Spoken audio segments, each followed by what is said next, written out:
We up?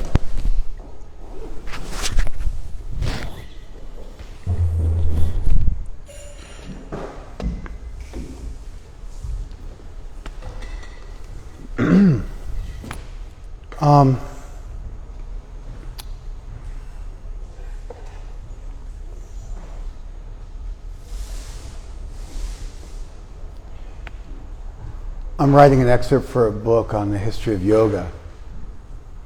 And so there's a verse in the Gita that I thought might be nice to share. You guys will see why in a bit. In the first place the word yoga occurs, yoga is a noun, and it comes from the verbal root yuj, which means to join or to unite. And so yoga as a noun means union.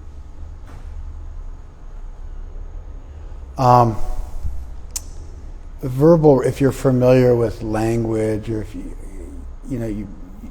come across these verbal roots like spir, spear, is the verbal root for spirit, spiritual. It's also the verbal root for respiration. You follow? Spec, S-P-E-C, is where you get the word spectacle from, spectator, expectation. You follow? And so, when you look at languages, you'll find these, usually, 3, 4, sometimes 2, sometimes 5, usually 3 or 4 letters put together that make a little tight, compact unit that then gets developed in various languages into words. All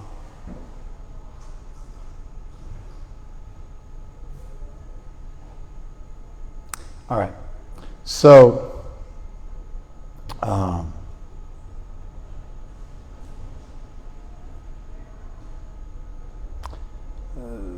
sorry, my mind just ran a little tangent. So the verbal root yuj, it's where you get the English word yoke from. It's cognate to or related to the English word yoke, which you'll use when you are creating a union between an animal and a cart, or a chariot, or whatever the case may be. So the word yoga originally, in the Rig Veda, the oldest Sanskrit literature that we have actually in the world, it originally meant war. It meant war. And it meant war because the Vedic peoples were a horse culture. And in cultures that had domesticated the horse, it played a rather large role in life, especially in wartime, because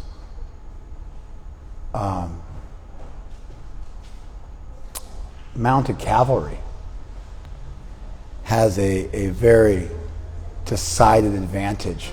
Can you hear me okay? With the beard, gray beard? You, sir, in the back with the gray beard. Yes. Can you hear me okay? Yes. Can you hear me okay? I had a son with me about 3 years ago. Can you hear me speaking okay? Oh, I'm having a little difficult time. I had a lot of buzzing going on there. Okay, fair enough. You looked vexed, like you were really struggling to hear me. So I can always up my volume. Sir in the back with the red kurta, can you hear me okay? I can hear. Yeah, it's just muffled. I'm trying to hear consonants in words. Okay, no problem. I'll try to speak more clearly. You guys in the back can hear me okay? Ma'am? Okay. All right. Anyway, in horse cultures, the horse was really critical because mounted cavalry has a decided advantage over foot soldiers. When you look at the origins of Taekwondo, that fancy, high-flying Korean martial art, the techniques are so, generally speaking, so ridiculous and have very little application in a real world, on the street situation. But when you take into account that they were trying to knock soldiers off of horseback, then those crazy sacrifice kicks where you throw your whole body into the kick make a lot more sense, because you're fighting against a mounted soldier. And when you look at when there were clashes between horse cultures and non-horse cultures, it was a bloodbath. There's different things, different technologies that just totally changed the course of ancient and modern warfare. Obviously, the gunpowder is a massive one, and gunpowder being used into making a firearm, that's a whole nother one, because gunpowder existed in China a long time ago, but being turned into a musket, was a whole different ballgame. And there's a whole evolution of, when you're talking about firearms, to the Gatling gun, to the repeater rifle, where you didn't have to, load. It wasn't single action. Anyway, there's so many kind of changes that have taken place. But longbows,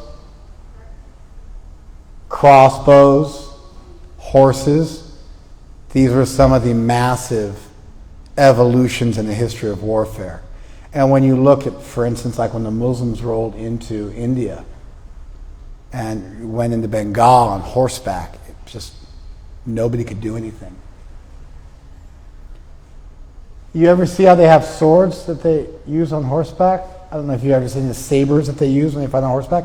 They're ridiculously heavy and unwieldy. They're almost impossible to wield effectively when you're standing. But what they would do is they would drive past somebody, and as they drove past somebody, they would just go like this, and they'd actually cut them when they drove past them, so they were behind them, and then the heaviness of the blade made it a really lethal weapon. So anyway, the Vedic peoples, they rode horses. They fought against the Dasyus, which is where you get the word Das from. Dasyus were the indigenous people of India that were conquered by the Aryans thousands of years ago. This is recorded in the Vedic literatures. And so the word Das became synonymous with servant, and that's why priests in our lineage take the name of Das to indicate our servitude. There was nothing like slavery in the Vedic culture. Certainly not the chattel slavery of the West, where I don't know how familiar you guys are with the history of slavery, but slavery in the West and in the Middle East was chattel slavery, where you at a certain point you just own the people as a piece of furniture, and you weren't required to follow any laws whatsoever.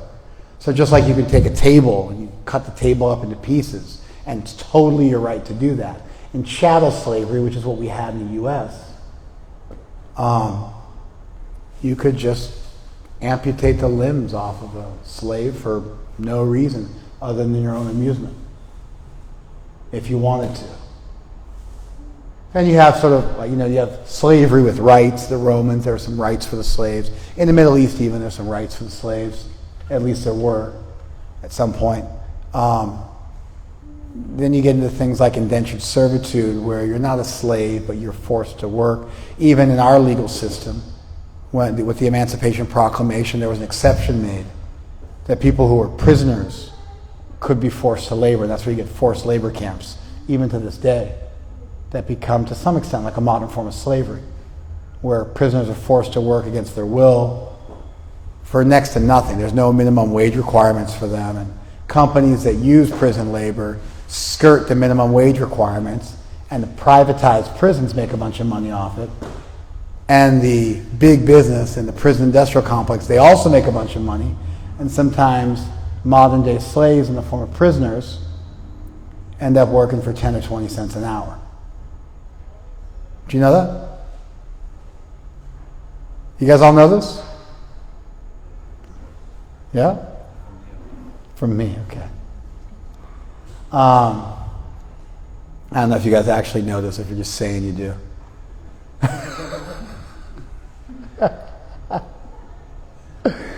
The only way to tell, I could ask you to repeat what I said, and then we'd find out if you could even remember what I said 10 seconds ago. But anyway, I'm just going to move forward. They make a little more now. Huh? They make a little. They make a quarter now? 40 cents now? I guess you'll take you in the third. You were in the Fed pen, so it's not quite the same thing. Oh, they had Unicorn. Yeah, you were. It was there as well. I don't work out. Okay. The prison population has skyrocketed 700% since the 1982 when they privatized prisons. Just a little less than 40 years ago, the prison population in the U.S. has increased sevenfold. In 4 years? 40. 40. Okay, that makes no sense. 1982, 2020, slightly less than 4 decades, the prison population has increased sevenfold because the privatized prisons make money by keeping people in prison, and therefore they use lobbies to make more and more strict and stringent penalties. That whole war on drugs was in cahoots with the prison industrial complex because they had to figure out a way to fill all these new facilities they developed so they could make money. Anyway, there was nothing like slavery in the Vedic age, but the conquered peoples, they lived as a conquered foe, and so that was the Dasyus, which became Das, the name for a servant, which is the name that priests in our tradition get when they're initiated. Like her name is Varangi Dasi, and his name is Uddhav Das. So Dasi is feminine and Das is masculine. So when someone becomes an initiated member of the Hare Krishna movement, when they join our tribe and get initiated, like has been happening for thousands of years in our tradition, you're given the surname Das.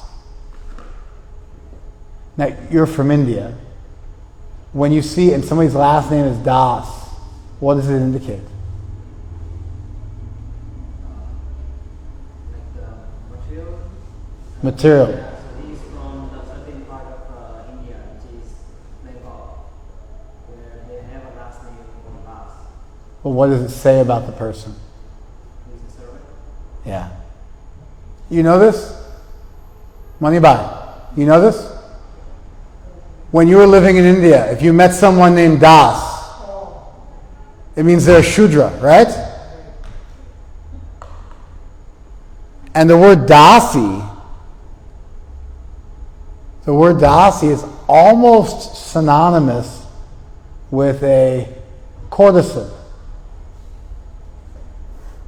with a prostitute. The word Dasi. Almost.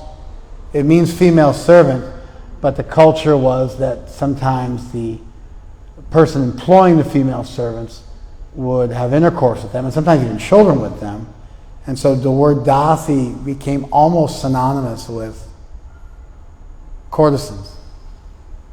Did you guys know this? There's also the Devi Dasis, who were, you are familiar with the culture? You know this? You know?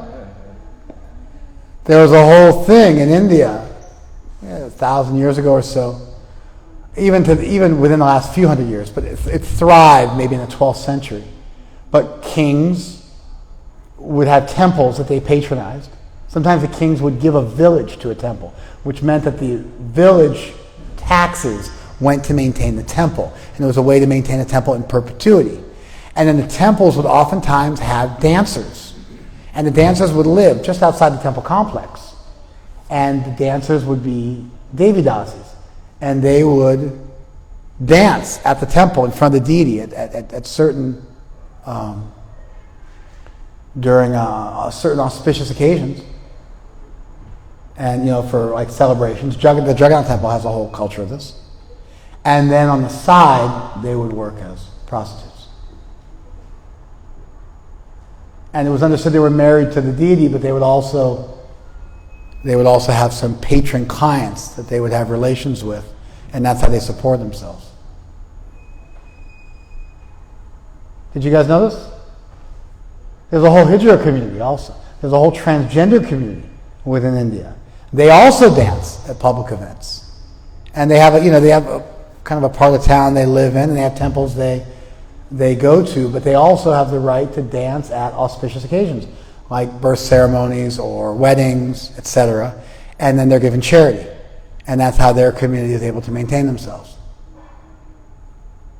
This whole dancing culture in India has a whole somewhat sordid history. They tried to, I'm really just going off on a tangent here, but whatever. Everybody says they know everything, so I'm going to say some stuff you don't know, and then see if you lie about that too. But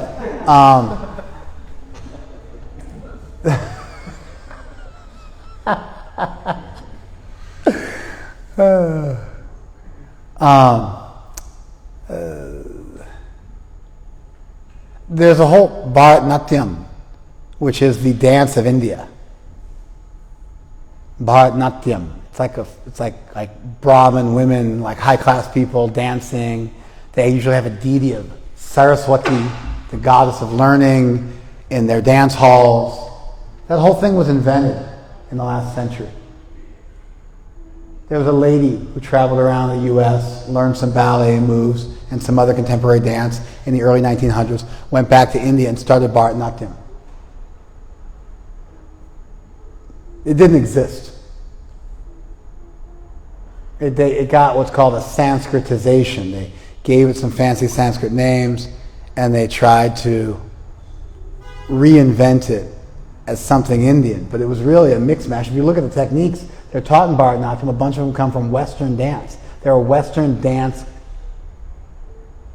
predecessors to many of the techniques in Bharatanatyam today.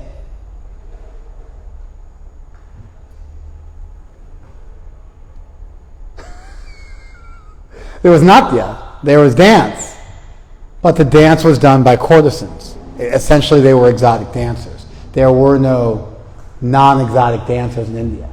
You find this like in Victorian England or whatever, you'd find boys playing the parts of girls because it was considered to be low class for a girl to go out and dance and perform and be in theater.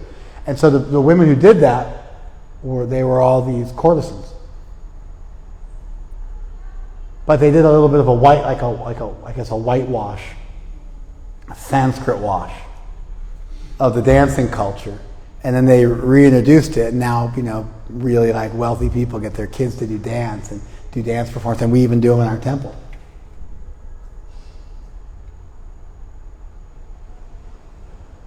Fascinating, right?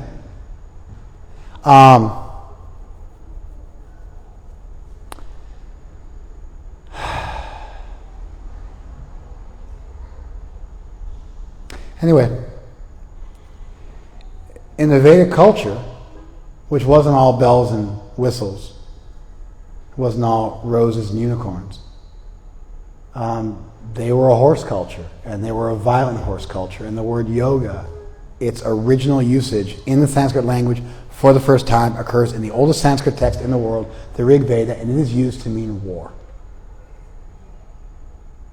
Because at a time of war, you would take your chariot out, you would unite it to your horse, and you would ride off into battle with a decided edge over your opponent.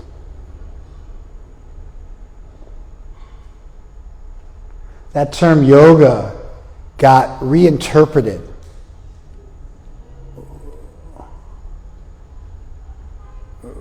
over millennia, really, over thousands of years, into the yoga we know today.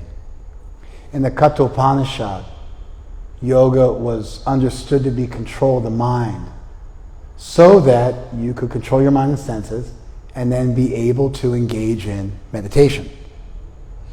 So yoga, tam yogam iti manyate indriya dharanam, yoga was controlling of the senses and the mind, and then they use that same metaphor of a chariot, that same imagery of the chariot, but this time as a metaphor, with your body being a chariot, and the self being the passenger, and the intelligence being the driver, the reins being the mind, the horses being the senses. And yoga was when you could deal with your body and your senses in a way that allowed you to move through this world undisturbed, and you could focus on divinity. I'm just sorry. I'm in deep. I got to get myself out. And so that was how yoga was understood in the Kathopanishad, building on the initial usage in the Rig Veda. But the same image of the horse was still there. The same image of the chariot was still there. Amazingly. Showing you like how important that imagery of the horse was to the Vedic peoples. That then developed into some rudimentary sitting exercises. Essentially, that your head, neck, and your back are all in a straight line. That's also in the Upanishads. Various Upanishads. Mundak Upanishad, etc. And so you learn some basic sitting postures, just real basic. And then you also learn about pranayama, how to control your breath. Also for the purpose of quieting the mind. Just like breathing will help you control a panic attack, breathing also allows you to focus your mind better.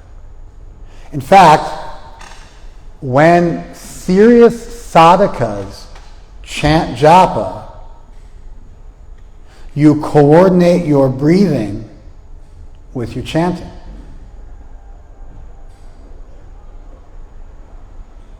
Do you know that?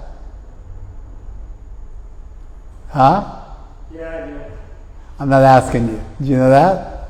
I've heard some say that they do that. Yeah.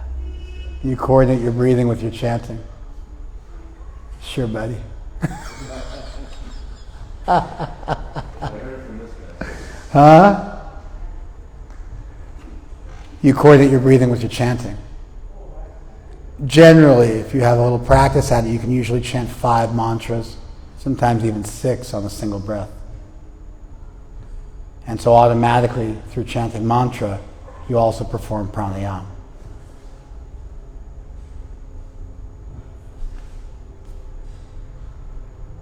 That then turned into some stretching.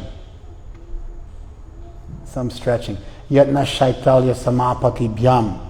You stretch until you can relax and meditate. And so that finds its way in the Yoga Sutras, which are a later genre of text compared to the Upanishads. And so you get some stretching, again, to allow you to sit, sukha, sthirasanam, so you can sit peacefully and happily, and then do meditation. Then that turned into more elaborate exercises to help you control your body. And that's the birth of Hatha Yoga. What does Hatha mean?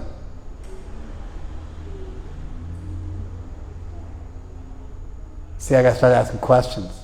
Otherwise people say, I knew that. Huh? Oh, look at you, Mr. Fancy Pants. Hatha means forced or severe.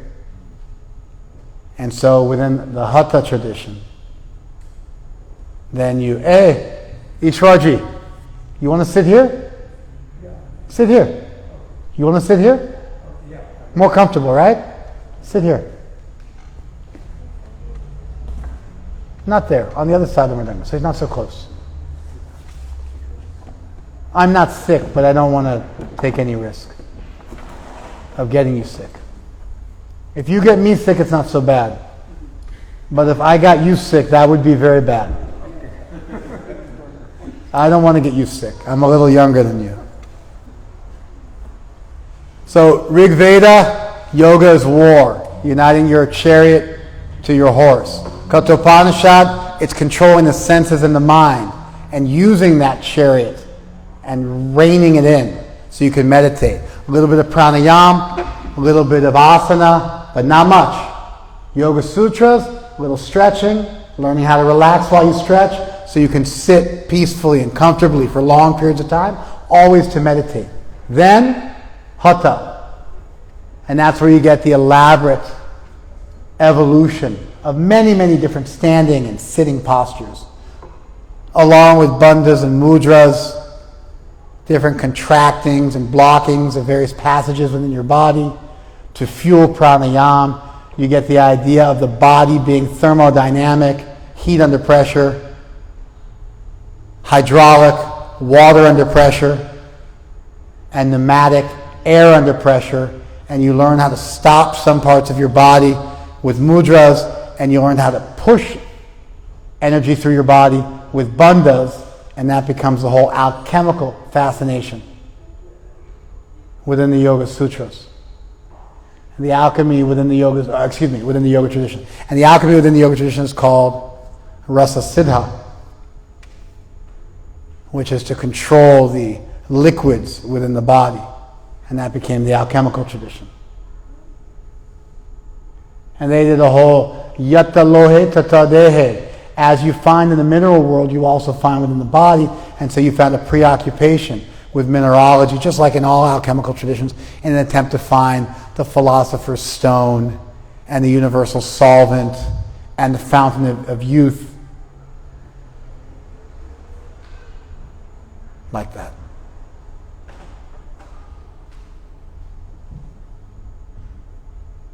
That term yoga was used in a variety of ways, evolving throughout the millennia of the Vedic culture into the modern day, because Hinduism is the oldest continually practiced religion in the world. So the verse I want to look at today it uses the word yoga. Ananyas chintayanto mam ye jana paryupasate tesham nityabhiyuktanam yogakshemam vahamyaham. Ananyas chintayanto mam. Those who think of me and nothing else. Chintayantaha means they think. Mam, of me. Ananyas, nothing else. Ananyas chintayanto mam. Those who think of me and nothing else. Ye jana paryupasate. The ye is those. Ye jana, those people. Paryupasate, who properly worship me by thinking of me and nothing else. The precursor to this is Krishna giving a very critical look at the old Vedic sacrificial cult, which was depending on making really fancy rituals. And he's contrasting just thinking of him with people doing elaborate worship. And he's speaking disparagingly about elaborate worship.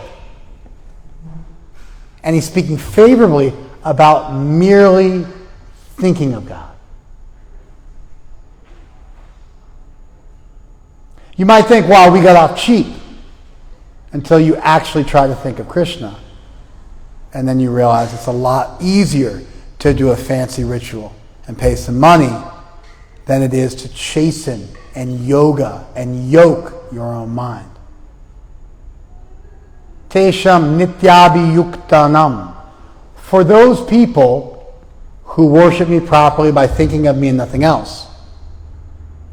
Tesham nityabhiyuktanam. To those people who are always yoked to me. Yukta means yogad. Abhiyukta is even more. Abhiyuktanam is in the genitive. It means for those people who are always yogad to me. Nitya means always. And of course, if you don't think of anything else, how often are you thinking of Krishna? Varangi? That's right. So Krishna's actually repeating himself here. He's saying, if you think of me and nothing else, which automatically entails always thinking of him. And then for those people who are always thinking of me, the word always is actually mentioned twice in the verse. Once a little tacitly, where you have to actually look at the grammar and think about the implications of it. The other time it's stated directly in case you missed it the first time around. To those people who are always yoked to me by thinking of me. Yoga kshema vahami aham. I carry them what they lack and I preserve what they have. Kshema means preservation. Yoga, in this case, means acquisition. I help them acquire acquire what they need, I carry them what they lack. Vahami means I carry. I carry them what they lack, and I preserve what they already have. Oftentimes when you look at billboards in India for insurance companies, this verse will be quoted in Sanskrit on the billboard. Have you ever seen that? No? You've never seen this? I saw this many times. Because an insurance company, first of all, the population of India is like 85% Hindu. And so you're pretty good if you're quoting a Gita verse. And so what does an insurance company do? It protects and preserves your possessions. And so they would quote this verse, and the implication was, just as Krishna preserves, we as an insurance company will also preserve. I haven't seen it recently. And I'm older than you. How old are you? I'm 48. So when I was living in India, you were just a child. And so maybe, you didn't remember.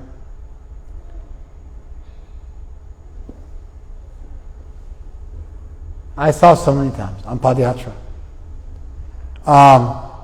Yeah.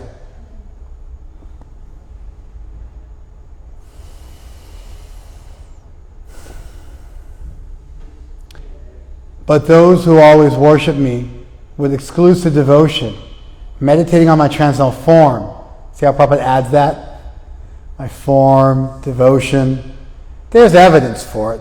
Bhakti is mentioned in the verses surrounding this verse. So it's not, Prabhupada's translation isn't out of context or congruence with the chapter. But you see how he adds that in there, right? To them I carry what they lack, and I preserve what they have. I preserve what they have. So here's what I wanted to mention. The word yoga here actually, most appropriately, means war.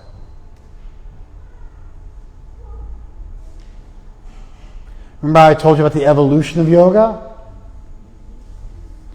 In the Rig Veda, when you find the word yoga being used to indicate war, it usually occurs in a compound with the word kshema. Kshema means tolerance or perseverance, endurance. It's related to the word kshama also. Kshama, kshema. Kshama is how you say to somebody, I'm sorry. In India, we say we're sorry real cheaply in the West. In Sanskrit, and even in modern day Indian languages, the word kshama is used, which really means tolerate me, please tolerate me, please forgive me. But you don't throw it around like pancakes or something like that. It's not that cheap. You don't throw it around like confetti. If you say to somebody kshama, you don't say it every day. You know this? It's reserved for times when you've really made a mistake. You know this, right? All right. You know something.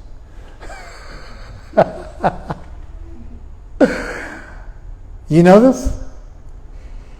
Same? What do you speak? Telugu? Kannada. You speak Kannada. Same thing in Kannada, right? It's not casually used. Kshamyatam, you say in Sanskrit. Kshama, you'll say.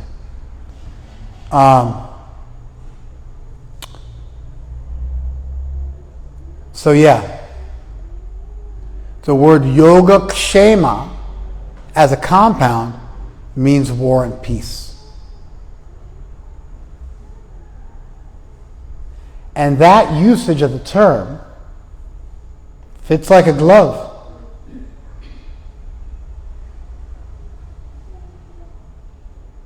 Using that old usage of the term yoga here, yoga kshema vaham yaham, it's the same compound for war and peace that was used in the original Rig Veda.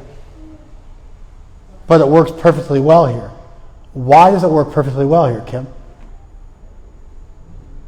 You're going to feel stupid when I tell you why. Why does it work perfectly well here, Ross?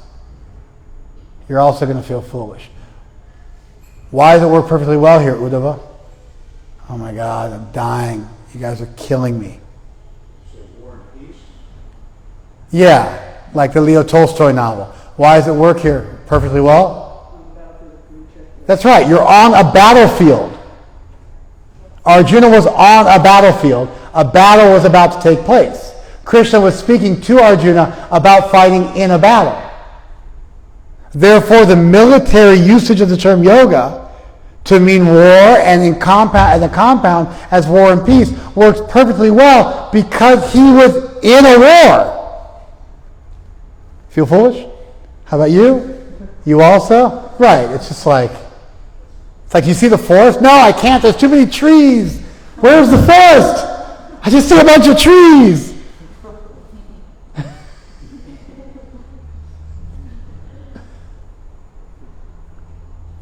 So, I'm writing an excerpt for a book on the origin of the term yoga. And so I was writing it today. I thought about it. And I thought about the original usage of the term yoga. And I also was reminded of how the term yoga is used right here in the Gita. And I thought it was cool that the word yoga in any of its various usages over the millennia fits like a glove and can be it easily adds substance and multivalence to this verse. So Krishna simultaneously saying, I protect what you have and carry what you lack. He's saying, I'll carry you forward in times of war and peace. I mean, eventually he gets real explicit. Tasmattavam utishta yashor labhasva bhunkta raja samritam mayavate nitam sapurvam eva nimittamacham bhavasavya sachin. Get up, fight, win glory. I've already killed all of them. You're just my instrument. So this idea of I'll carry you gets fleshed out even further.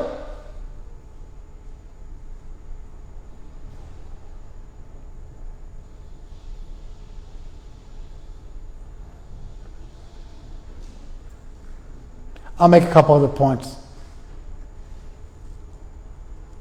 Did you guys follow that?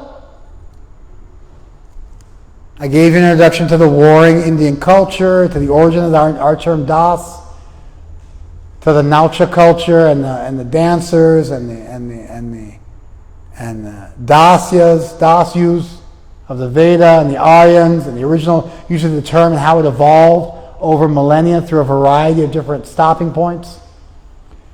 From the Rig Veda, from the Vedic texts, through the Upanishads, into the sutras, into the Hatha Yoga literature, into the alchemical literature, into the modern day. How that term yoga has been a ever-present feature of Hinduism from before it was even known as Hinduism. And how the term is used to communicate a variety of different types of union. In the tantric literature that deals with sex, yoga means sex because two people are uniting. We use the word union in the same way. Whenever you have two things that unite, it's like, what are those two things and how are they united? Yoga is also used to indicate the devotional union between the soul and God. It could also, for the monists, indicate an absolute union between the soul and God, as opposed to a union of love. Yogas are in astronomy, when different planets move into conjunction with other planets. Those are called yogas. Anytime two things are united, in a secular context or a religious context. And you find through many different usages, the term yoga continues to get evolved and used as a verb to indicate when we force ourselves, to yoke ourselves to truth, to justice, to the American way, when we yoga ourselves with Krishna. And here we have Krishna making a promise to us, which is quite dramatic. Krishna says, if you just think of me Forget those fancy rituals. Forget the fancy sacrificial culture of the Vedas. If you just think of me, that's the perfect offering. That's enough. And I will be powerfully present in your life, and I will carry you forward in times of feast and famine. I'll preserve what you have. I'll bring you what you lack. I'll help you with acquisition and protection. I'll help you in times of war and peace. I'll help you to achieve a union, and I'll preserve that union so you can remain ever united with me, etc., etc., etc. It's a big... Prabhupada, Srila Prabhupada, the founder of the Hare Krishna movement, used to say that when you give to Krishna, like, what do you have to give? What do you actually possess? Everything already belongs to Krishna. Ishavasim idagung sarvam yakkincha jagatyam jagat. Everything you have already has a over. The Ishopanishad begins with this mantra.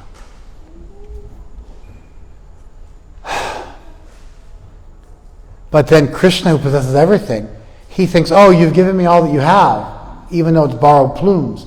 Let me also give you back. And if Krishna decides to give to you with his unlimited hands, we really make out wealth in that exchange.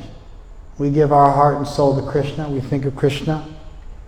Whatever few things we have, we give them to Krishna. We use our voice and our mind and our bodies in service, our intelligence.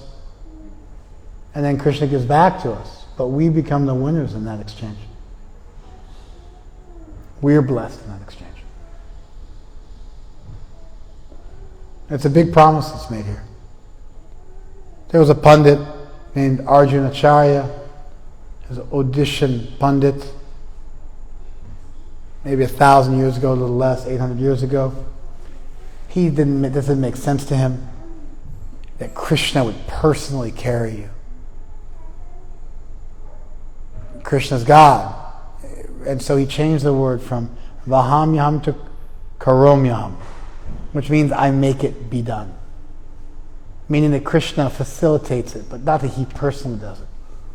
He thought it was inappropriate. So he took the palm leaf manuscript he was commenting on, and he crossed out, because you indent in a palm leaf, he crossed it out with his stick, and he etched the word karomi. Vahami, I carry, karomi, I make it be done. Karomyaham, I do it. I get it done. Then he left. He went to go take his bath before his meal. Brahmanas practice shocham. They bathe 3 times a day. Before they eat, they take bath. And so he went to go take his bath before his noon meal. When he came back, the food was cold. His plate was there, it was cold. His wife had already eaten.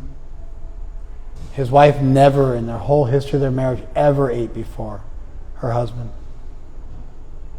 Well, my wife eats before me now. We've been married 22 years. But for like the first 10, she didn't. I got 10 years of her not eating without me. But then she had kids, and it just became like impossible. And so we got relaxed. So she'd eaten her meal before him. And he was like, Devi, like, well, why have you eaten before me? You've never done this before. And she's like, I don't even talk to me. And he said, what's the problem? And she said, I never realized I married such a cruel man. And she said, he said, what are you talking about? And she said, I saw those boys. He's like, what boys? She said, 2 boys came to the house and they brought us all this food. And she showed there was rice and dal and oil and vegetables and so many things, piles of things in the house. And she said, these boys said you met them on the road and you beat them mercilessly. He was totally vexed. And she said, they showed me their backs. Their backs were scarred with fresh whip marks from where you beat them with a stick. And Arjuna Acharya was extremely learned. And he started thinking, so what did they look like? And she said they were young, very beautiful. One of them was wearing a yellow dhoti. The other one was wearing a white dhoti. One had a darkish complexion. The other one had a white complexion.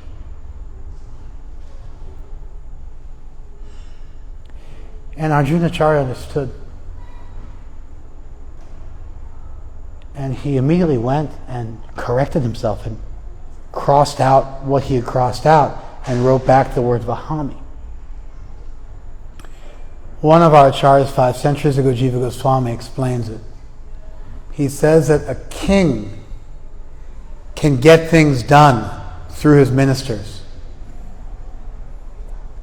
but he personally teaches his son, not because he has to, but because he's that wealthy and that opulent that he can take the time to personally teach his son.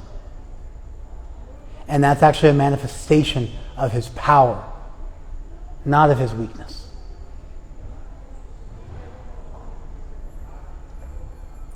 And so Krishna enjoys personally caring for his devotee, personally carrying us what we lack and preserving what we have, personally carrying us through in difficult times, even in war, and also in pleasant times, even in peace.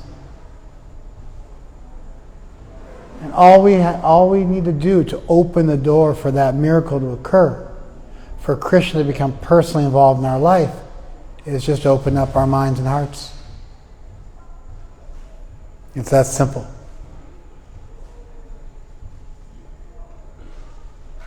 And those are my thoughts about this verse today. Some comments, questions, discussion. I might have gotten lost during the parable of why did the children bring food to that. One more time. I might have gotten lost during the parable, but why did the children bring the food to the house? Oh, I apologize. No, I assumed familiarity. Krishna appeared as a child, incognito, to prove that he would personally carry you what you lack by bringing food to the home of his devotee. And the whip marks were because the Gita was non-different from Krishna. And his words were his literary incarnation. And therefore the scratching out of those perfectly accurate words were like the whip marks on the back.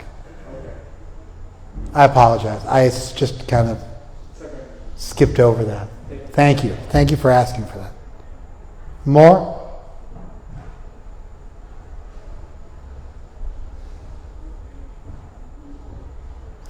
I have faith in this.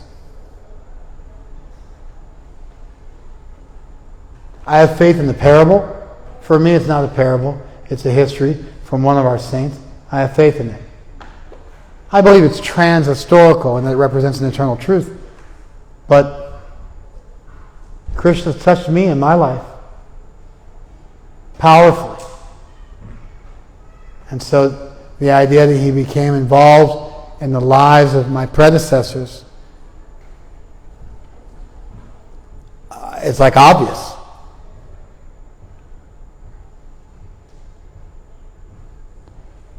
I have faith in the verse. I have faith in the lesson from the verse. This is my hero's journey. I have one goal in life. It's to live my life for Krishna. To make my life one big offering to Krishna. If I become like a big vegan restaurateur with many locations like the next Veggie Grill, so be it. If we open many, many temples, so be it. If we bring many people to Krishna consciousness, so be it. My gurus want such things, so I want to do them. But really, I just want to do one thing. Like, I can die anonymously. No problem. I can also die penniless. I'm cool with that too.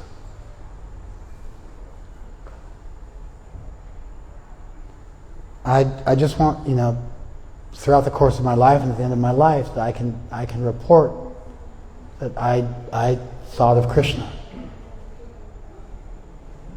and nothing else in this lifetime. I followed my vows. I served my gurus. I dedicated my life to their mission. I assisted them with their service. As long as that's taken place, I can die penniless and anonymously, and no problem.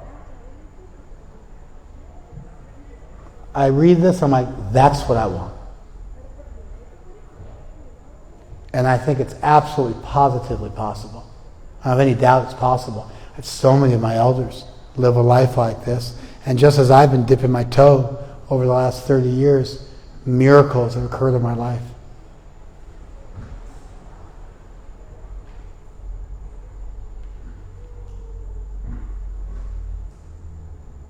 So for me, this verse, in addition to being an interesting grammatical construction and an interesting testimony to the continuity of the Vedic culture and an interesting multivalent usage of the term yoga, it's also my goal.